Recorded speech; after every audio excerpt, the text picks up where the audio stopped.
अडचण नाहीये परत. हो, ठीक आहे. वसुदेव सुतं देवं कंसचानूरमर्दनम् देवकी परमानन्दं कृष्णं वन्दे जगद्गुरुम् कृष्णं वन्दे जगद्गुरुम्. जय श्री कृष्ण सर्वांना. कुंडली कवरदार विठ्ठल श्री गुरु ज्ञानदेव तुकाराम माऊली ज्ञानेश्वर महाराज. ताई 26व्या श्लोकापासून ना.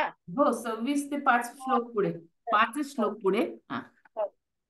तत्रापश्यन् स्थितान् पार्थ पितॄनत पितामहान् आचार्यान् मातुलान् भ्रातॄन् पुत्रान् पौत्रान् सखेस्तथा श्वशुरन् हृदयश्चैव शेषेनयोरुभयोरपि.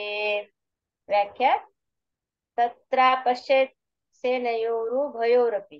जेव्हा भगवंताने अर्जुनास म्हटले की या युद्धभूमीवर एकत्र जमलेल्या कुरुवंशांना पहा, तेव्हा अर्जुनाची दृष्टी दोन्ही सैन्यामधील असलेल्या आपल्या कुटुंबावर पडली. त्यांनी असे पाहिले की या सैन्यामध्ये युद्धासाठी जमलेले पुरस्रवा इत्यादी वडिलांचे भाऊ आपल्या स्थानावर उभे आहेत. हे माझ्यासाठी वडिला समान आहेत.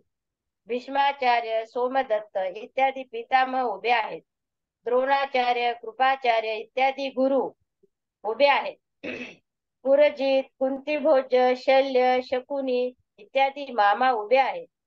भीम, दुर्योधन इत्यादी भाऊ उभे आहेत.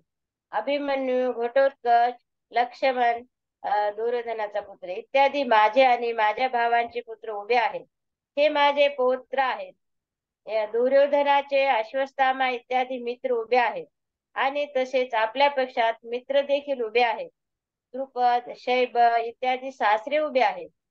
कोणत्याही हेतूशिवाय आपल्या पक्षाचे हित इच्छणारे सात्यकी, कृतक, वर्मा इत्यादी स्नेह देखील उभे आहेत. एवढ्याच सांगायचंच आहे. एवढ्याच. हो, सांगा ना. अर्जुनाने युद्धभूमीवर मध्यभागी आल्यावर पाहिलं, दोन्हीकडे पाहिलं तरी हे आपले आप्तेष्टच आहेत. म्हणजे असं की आपले काका आहेत. भीष्माचार्य आणि सोमदत्ती हे पितामह आहेत. द्रोणाचार्य, कृपाचार्य हे कुलगुरू आहेत. तसेच पुरोजित, कुंतीभोज म्हणजे कुंतीचा भाऊ, शल्य माद्रीचा भाऊ माद्री आणि शकुनी गांधारीचा भाऊ हे मामा आहेत. म्हणजे मामा, काका आणि आजोबा, कुलगुरू. आणि हे दुर्योधन हे सरे भाऊ, ते भावांचे मुलं आणि माझा मुलगा अभिमन्यू, घटोत्कच या भीमाचा मुलगा आणि मित्र हे सर्व आपल्यासाठी हित इच्छिणारे हे आपल्या बाजूने उभे आहेत. दुर्योधनाच्या काही आणि आपल्या काही हे सर्व आपलेच आहेत. पण दुर्योधनाच्या साईडने असलेले आणि आपल्या बाजूने असलेले दोन्ही पण संबंध. आपल्या सर्व कुटुंबियांना पाहिल्यानंतर अर्जुनाने काय केले हे पुढील श्लोकात सांगत आहेत.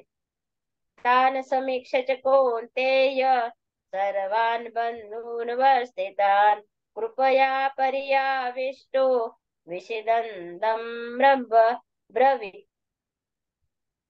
व्याख्या. तान सर्वान बंधू स्थितान समीक्ष. पूर्वीच्या श्लोकात अर्जुनाने ज्यांना पाहिले त्या व्यतिरिक्त बालिक इत्यादी प्रपितामह प्रपितामह, दृष्टद्युम्न, शिखंडी, सुरत इत्यादी मेव्हणे, जयद्रथ इत्यादी मेव्हणे असेच अन्य कितीतरी आप्तेष्टांना दोन्ही सैन्यामध्ये उभे असलेले पाहिले. स कौंतेय कृपया पर्याविष्ट.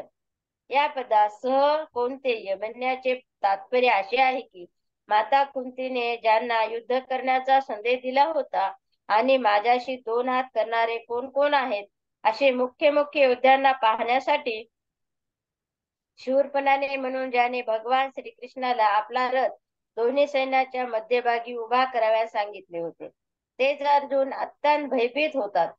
दोन्ही सैन्यामध्ये जन्मापासूनच आणि गुरुग्रही सर्व संबंधित लोक पाहून अर्जुनाच्या मनात असा विचार आला की युद्धात त्या पक्षाचे लोक मारोत की त्या पक्षाचे मरोत, नुकसान आमचेच होईल. कुल तर आमचेच नष्ट होईल, आमचे संबंधी मारले जातील, असा विचार आल्याने अर्जुनाची युद्धाविषयी इच्छा नाहीशी झाली आणि अंतःकरणात भीती निर्माण झाली. या भीतीलाच भगवंताने पुढे कश्मलम तसेच हृदय दौर्बल्यम म्हटले आहे आणि अर्जुनाने कार्पण्य दोष पहत स्वभाव म्हणून त्याचे स्वीकारही केला आहे. अर्जुन भीतीने ग्रासले गेले आहेत. कृपया विषय यावरून सिद्ध होते की भीती पूर्वी नव्हती तर नवीन निर्माण झाली आहे. म्हणून हा अंगतुक दोष आहे. अंगतुक असल्या कारणाने हा राहणारा नाही, परंतु वीरता अर्जुनामध्ये स्वाभाविक आहे, म्हणून ती तर राहणारच. अत्यंत भीती म्हणजे काय आहे? कोणत्याही कारणावाचून निंदा, तिरस्कार, अपमान करणारे, दुःख देणारे, वैरभाव ठेवणारे, नाश करण्याचा प्रयत्न करणारे दुर्योधन, दुःशासन, शकुनी इत्यादींना आपल्या समोर युद्धाविषयी सज्ज असलेले पाहून सुद्धा त्यांना मारण्याचा विचार न होणे, याचा नाश करण्याविषयी प्रयत्न न करणे हा अत्यंत भीतीरूप दोष आहे. या ठिकाणी अर्जुनाला या दोषाने अशा प्रकारे घेरले आहे की हे अर्जुनाधिकांचे अनिष्ट करू इच्छिणारे आणि वेळोवेळी अनिष्ट करण्याचा प्रयत्न करणारे आहेत. त्या अधर्मी व पापी लोकांविषयी सुद्धा अर्जुनाला करुणा येत आहे आणि या क्षत्रियाच्या कर्तव्यरूपी आपल्या शास्त्र धर्मापासून परावृत्त होऊ पाहत आहे. विषिदांनी दम रवित युद्धाचा परिणाम म्हणून कुटुंबाची, कुलाची, देशाची कोणती अवस्था होईल या विचाराने अर्जुन अत्यंत दुःखी होत आहेत आणि त्या अवस्थेत ते काय म्हणतात त्याचे वर्णन पुढील श्लोकात येत आहे. आणि त्यांनी पाहिलं की त्या आपले मेहुणे वगैरे आहेत आणि हे सर्व कुंती भोज म्हणजे हे युद्ध करणारे सर्व, तर त्या अर्जुनाला वाटते की आपल्या साईडचे मरू, त्या दुर्योधनाच्या साईडचे मरू, पण हा कुरुवंशच नष्ट होईल सर्व. आणि त्याच्यामुळं त्यांच्या मनात भीती आली. भीती ही अंगतुक आहे आणि हे अंगतुक असणं आणि शूरवृत्ती हे अर्जुनाचे स्वाभाविक आहे. अंगतुक आहे ते जाणारच आहे.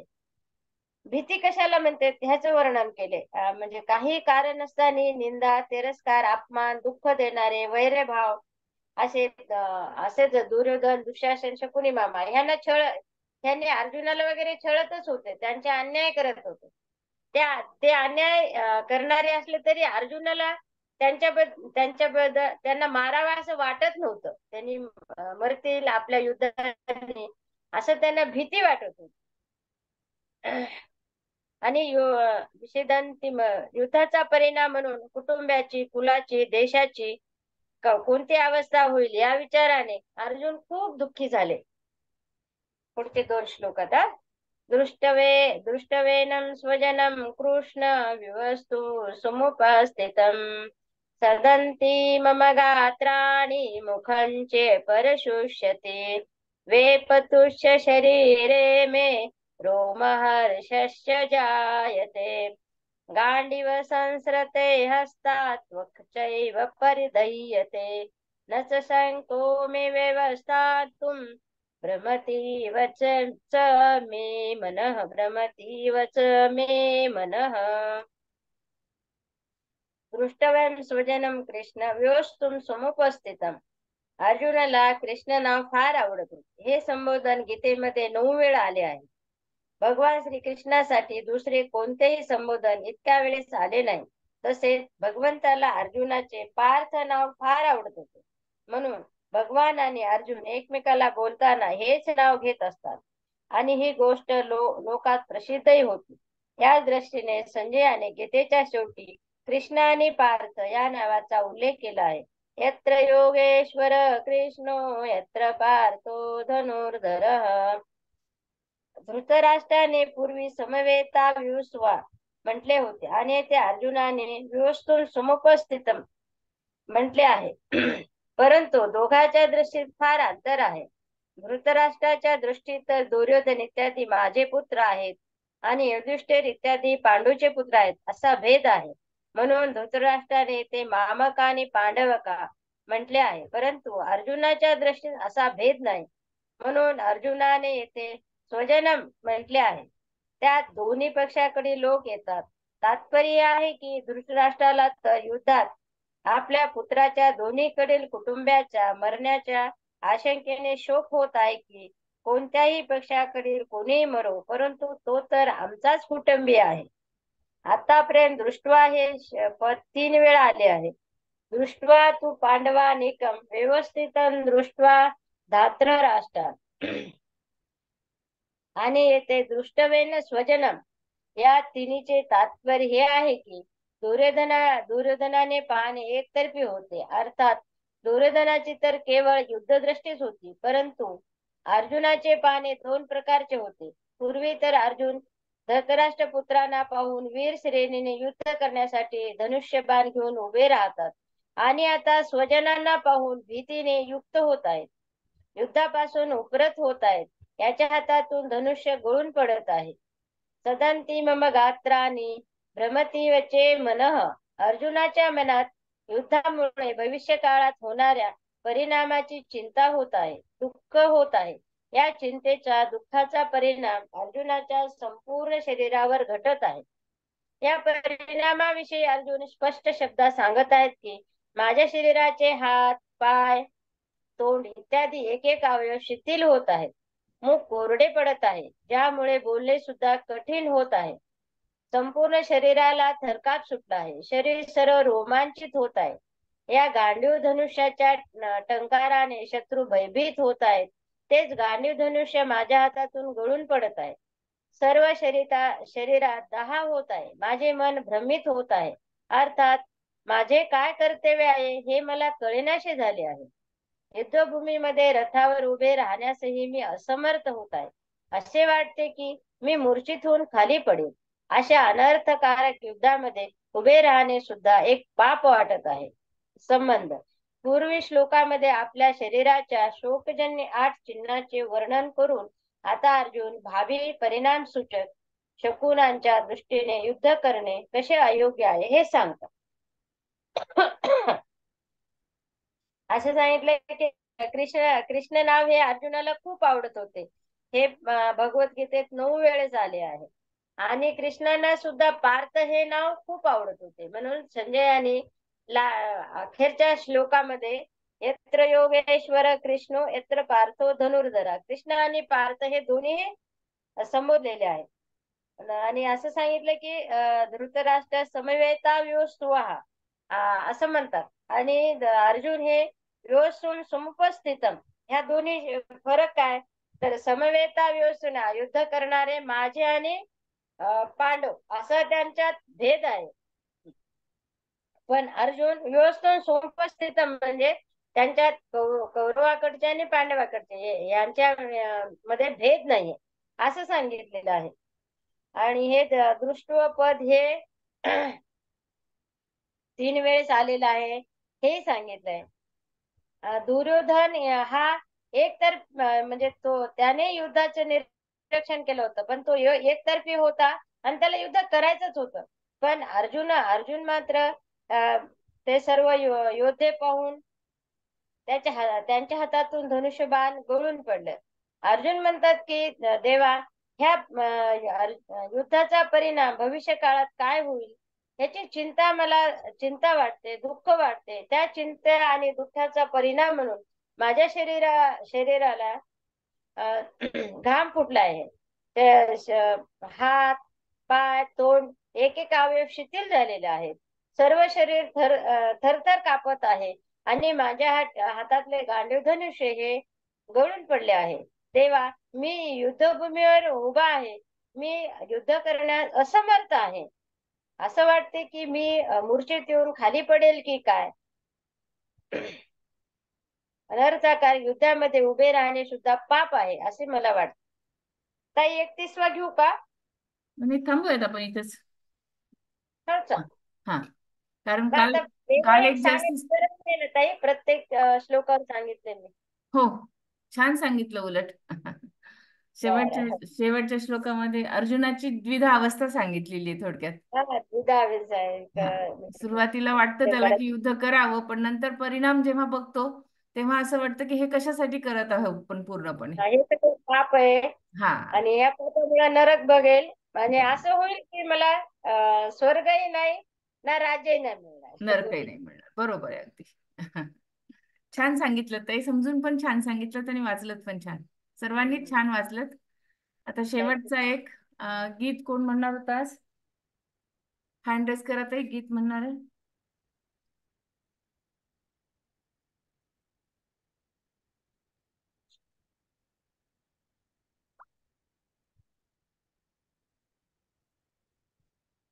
लता ताई, हँड रेस करता का एकदा? हा,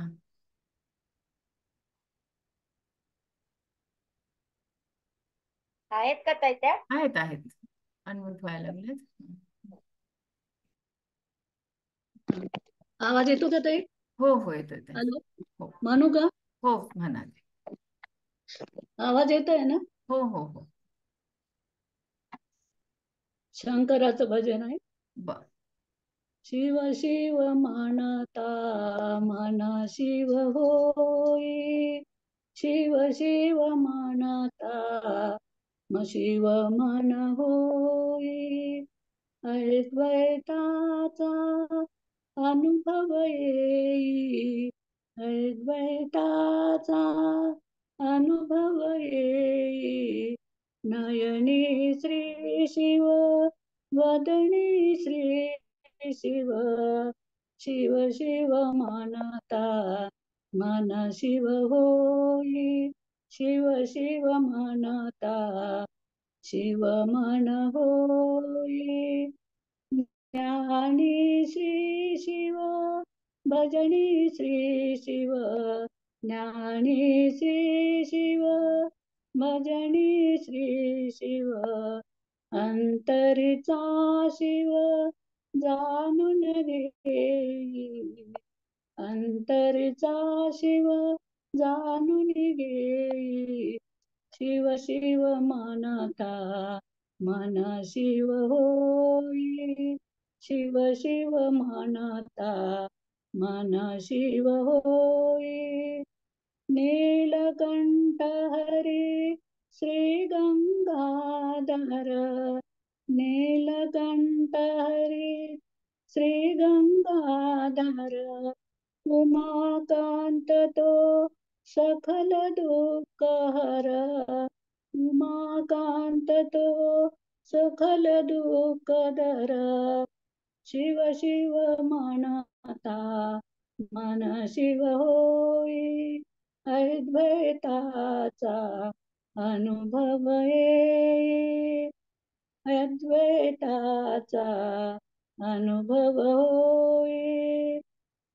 स्मरता भवभय विलया जाई, स्मरता भवभय विलया जाई, शिवदिनाचा शिवपतीचा, शिवदिनाचा शिवपतीचा, अद्वैताचा अनुभव येई, शिव शिव म्हणता मन शिव होई, शिव शिव म्हणता मन शिव होई, शिव भक्ताचा शिव सकलाचा, शिव भक्ताचा शिव सकलाचा, नाम शिवाचे शिवपद होई, नाम शिवाचे शिवपद होई, अद्वैताचा अनुभव येई, शिव शिव म्हणता मन शिव होई, शिव शिव म्हणता मन शिव होई. झालं तरी. हॅलो हॅलो, छान ताई, छान, अगदी सुंदर. चालेल. आवाज आला ना ताई? हो हो, छान आला अगदी, तसं काहीच प्रश्न नाही, ते सुंदरच झालं. हा. ओके, सगळ्यांना एक सूचना फक्त सांगायची आहे की ज्यांना पण काही म्हणायचं असेल, गीत असेल, स्तोत्र असेल, एकच हे करा आणि शक्यतो वेगळं काढा. आता स्तोत्र आपल्याकडे पुष्कळ स्तोत्र आहेत. शक्यतो आपण जे म्हणलेलं आहे ते न घेता दुसरं काहीतरी वेगळं, म्हणजे प्रत्येकाला वेगळं काही ना काहीतरी ऐकायला मिळेल. आणि दुसरी गोष्ट म्हणजे मी म्हणू का उद्या मी म्हणते, यापेक्षा आपण एक फॉर्म भरून द्या. प्रत्येकाचा नंबर येणार आहे, प्रत्येकाला चान्स मिळणार आहे. फक्त काय होतं की कधी माझे मेसेज बघणं होतील नाही होत त्याच्यापेक्षा, आणि तेवढा वेळ असतो असं नाहीये प्रत्येक वेळेस फोन अटेंड करायला. त्याच्यापेक्षा जर फॉर्म भरून दिला तर प्रत्येकाला चान्स मिळेल. फक्त आज होईल किंवा उद्या होईल एवढाच फक्त प्रश्न आहे. प्रत्येकाने थोडंसं समजून घ्यावं, म्हणजे प्रत्येकाला संधी मिळेल नक्कीच. चालेल. स्तोत्रही चालते का ताई? हो, स्तोत्रही चालतं आणि हे पण चालतं. हो ना, हो. स्तोत्रही होतं माझ्याकडे. आता परत मला नंतर पुढे वाटलं चालते की नाही. आता हा एकदा संधी मिळाल्याच्या नंतर आपण दुसऱ्यांना चान्स द्यायचा आणि दुसऱ्यांना प्रत्येकाला म्हणायला चान्स हा. मिळायला पाहिजे. अशा पद्धतीने आपण हो. करूयात. हो, चालेल. वैजंतीताई, तुम्हाला काही बोलायचंय? मला असं म्हणायचं आहे तो हम्म. की जे स्तोत्र वगैरे म्हणतात आहे ते शुद्ध म्हणायला पाहिजे. आणि आता विष्णू सहस्त्रनाम आहे तर त्याला बरोबर 20 मिनिटं लागतात, तर अर्ध अर्ध म्हटलं तरी पण चालेल. हा. किंवा ज्या दिवशी विष्णू सहस्त्रनाम करायचं असेल दर बुधवारी, तर तेव्हा गवळण भजन हे काहीही म्हणायचं नाही. म्हणजे इकडचे 10 मिनिटं आपण तिकडे देऊ, पण विष्णू सहस्त्रनाम 20 मिनिटांमध्ये व्यवस्थित म्हणायचं. शेवटचे विसर्ग आज सगळे सुटले, दीर्घ उच्चार काहीही आले नाही. असं पळत पळत म्हटलं तर काहीच उपयोग नाहीये. त्याच्यापेक्षा मग ज्या दिवशी बुधवारी, फक्त बुधवारी विष्णू सहस्त्रनाम करायचं आणि त्या दिवशी म्हणजे 3:50चं जे भजन गवळण असेल ते म्हणायचं नाही.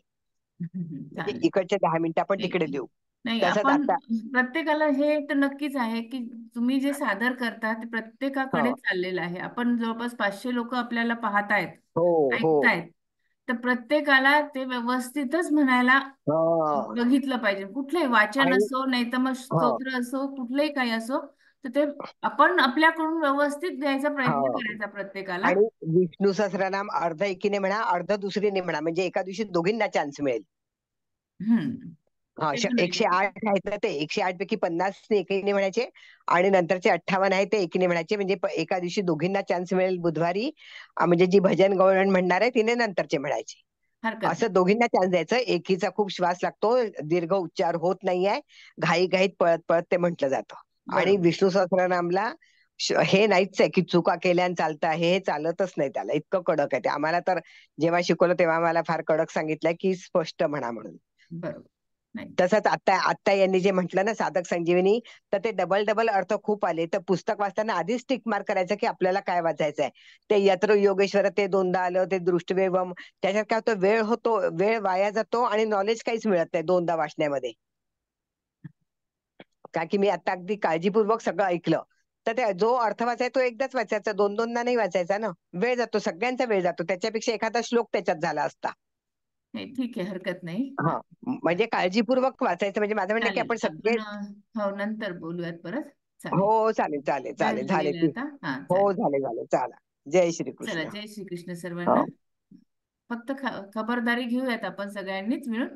आपला प्रोग्राम छानच झाला पाहिजे आणि छानच हो. होत आहे, त्याच्यामध्ये काही वादच नाही आहे. हो. थोड्याफार ज्या त्रुटी असतील त्या आपण सगळ्यांनी मिळून निवारण करायचा प्रयत्न करूया. चालेल. चला, जय श्रीकृष्ण सर्वांना.